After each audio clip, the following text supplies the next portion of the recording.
Så det här är Kims vlogg. Jag tänkte börja del 1 av att berätta lite om mitt liv. Så länge det är lite tunga grejer faktiskt. Det här är minnen jag har varje dag. Jag vill att ni respekterar att inte håna mig eller skriva dumma kommentarer. För det här är ganska tufft och ja, det är inget roligt alls det jag har varit med om liksom. Så jag tycker vi börjar liksom lite lätt och kör nu. Hej, vi kan börja med att jag heter Kim. Jag föddes 1992. Jag föddes med mamma och pappa och en syster. Vi var ingen vanlig familj, om man säger så. Allt började med ett problem för mig. Jag fick ett hjärtfel när jag var liten. Självklart fick jag operera mig. Min farmor la in pengar för att jag skulle leva. Det var som hon visste att jag skulle leva om hon satt in pengar. Alltså hon satt in pengar till mig för att hon trodde att jag skulle överleva den här operationen och allting. Och så hon la in det på ett konto. Och självklart fick de resultat. Och jag klarade mig. Annars skulle inte jag berättat den här historien om jag inte levde. Min mamma frågade min pappa om han ville hålla mig. Han sa nej direkt. För jag var inte som de andra i släkten. Alltså, jag var inte som de andra. Jag hade ett handikapp nu. Han tyckte väl att jag skulle vara dum i huvudet och så.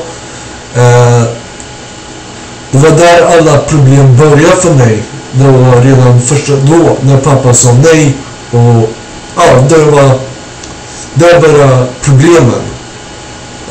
Pappa var aldrig hemma.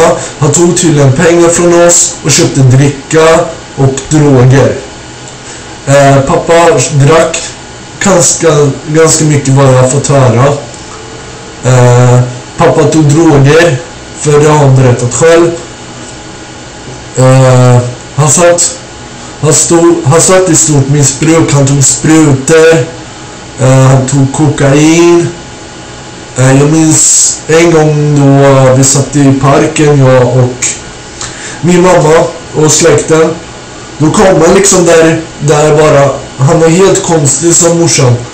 Liksom, han sa, jag har tagit 6 påsar kokain. Det hade han tagit. Och då ställde mamma sig och slog i bordet ute och sa, om du vill träffa dina barn igen, då måste du sluta. Sen vet jag inte vad som hände där. Jag tror pappa fortsatte.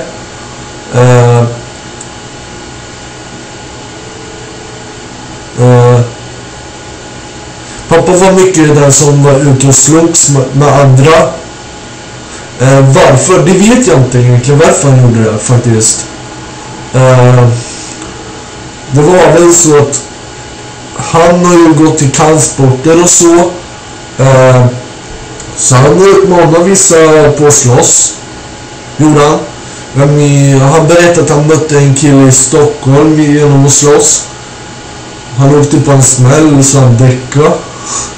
Men det var rätt åt det jävla aset.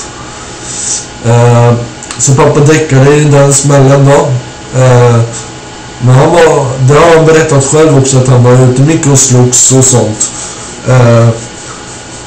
Men då vet jag inte om jag fanns riktigt där. Men i alla fall, det är i alla fall ett problem med familjen som har vuxit.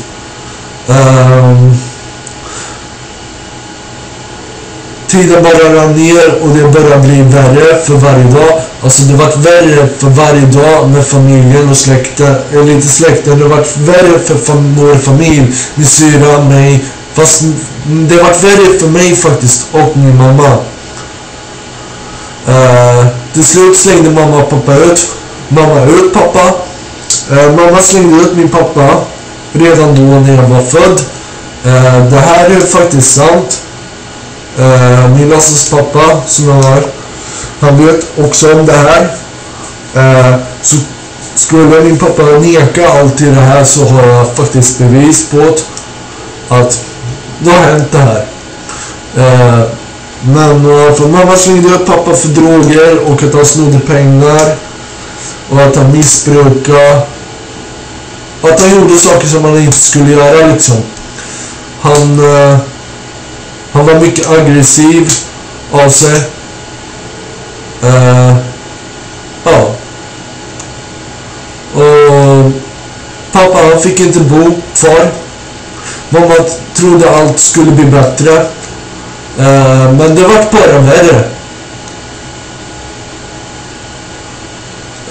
Allting liksom, det var bara värre faktiskt för oss när mamma slängde ut pappa. Vi trodde inte att det skulle bli värre.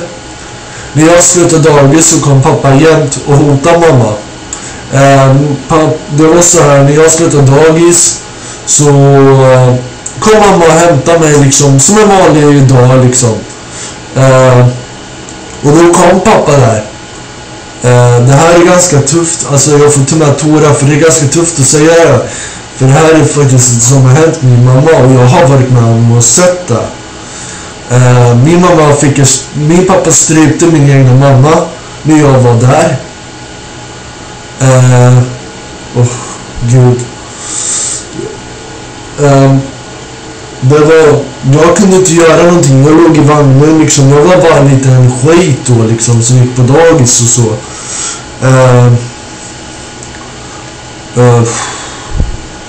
Pappa slutade strypa när jag började skrika.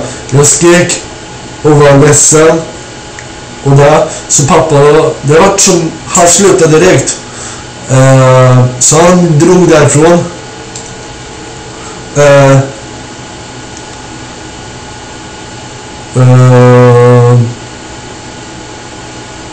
Till slut släppte han ju henne och så. Mamma var väl säkert livrädd, tror jag.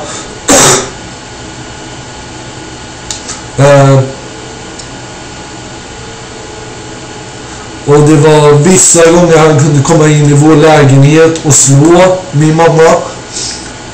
Han kunde komma in och slå henne rakt av och dränka henne i vatten. Och jag låg i spjälsängen. Jag kunde inte göra någonting. Ingen kunde göra någonting. Pappa bara drog huvudet och dränkte henne i vatten. Han slog henne. Han skrek. Liksom, han trodde att hon hade en annan kille. Fast hon hade inte det här då.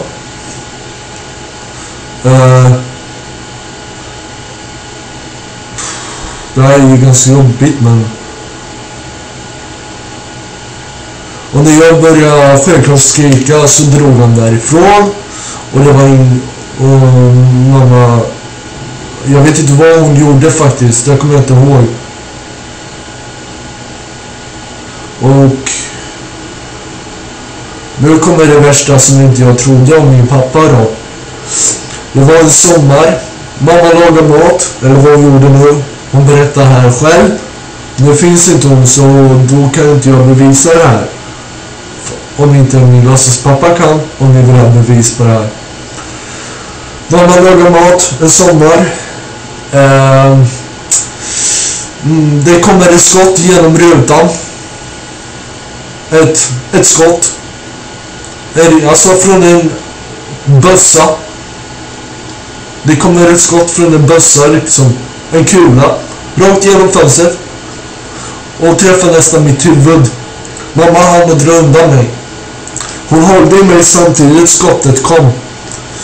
Skottet bara flög rakt genom rutan och man hörde rutan näst. Det var bara och sen hann mamma hann flytta sig så skottet kom rakt in i väggen. Självklart ringde någon polisen.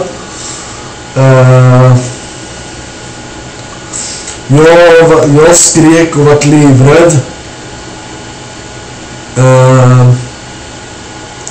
Det var rättegång på det här. Vi fick veta att det var min pappa som hade skjutit rakt genom rutan med ett hagelgevär. Eller vad det var. Kommer inte ihåg riktigt vad det var han sköt, men det var ett vapen i alla fall. Så det var rättegång, men han åkte inte dit. För tydligen är det Bodda. Han heter ju Bodda och liksom de visste ju vem han var på rättegången.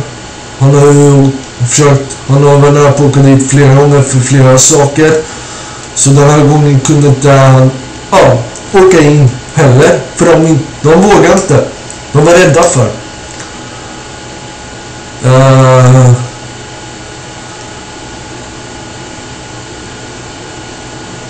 Vad ska vi ta med?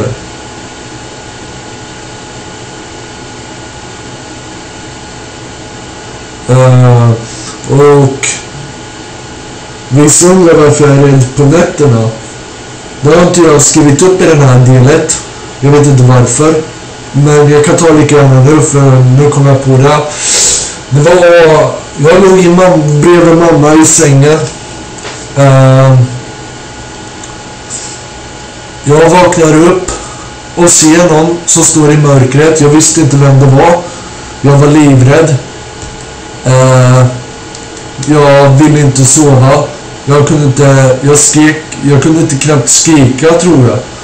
För så jävla rädd var jag, för att det var någon som stod i mörkret. Jag visste inte vem det var. Liksom. Jag såg ingenting, det var kolsvart. Då var det mamma vakna. Det här kan inte jag så mycket om. Men jag tror mamma vakna och det var pappa. Han hade gått in, han hade brytt sig in, eller hur det var. För att kolla om mamma låg med en annan kille. Och självklart låg jag där då. Och det var så att jag var där, eller det är därför jag är mörkrädd då, om man säger så. Det är tack vare pappa stod där mitt på natten. Ja, det här var del 1. Sen kommer del 2, där jag växer upp lite. Har växt upp lite. Jag tror jag började nästan skolan där, tror jag, på del 2. Jag kommer inte ihåg just nu, men jag ska kolla upp det. Eller jag kommer tänka lite på det, så kommer jag en del 2 på det. Det här är i alla fall del 1, lite om mig. Och ja, som sagt, jag vill inte att ni skriver några dumma kommentarer och att jag ljuger. För det mesta kan jag fixa fram på papper faktiskt. Ni som säger att jag ljuger och bara hittar på det här, alltså, jag vet inte ens vad jag ska säga om er alltså. För det här är inget jag ljuger om. Det här har jag mått dåligt varje dag. Det är det här som gör så jag mår dåligt och blir arg hela tiden. Varför jag är arg, varför jag tar ord som jag inte ska säga egentligen.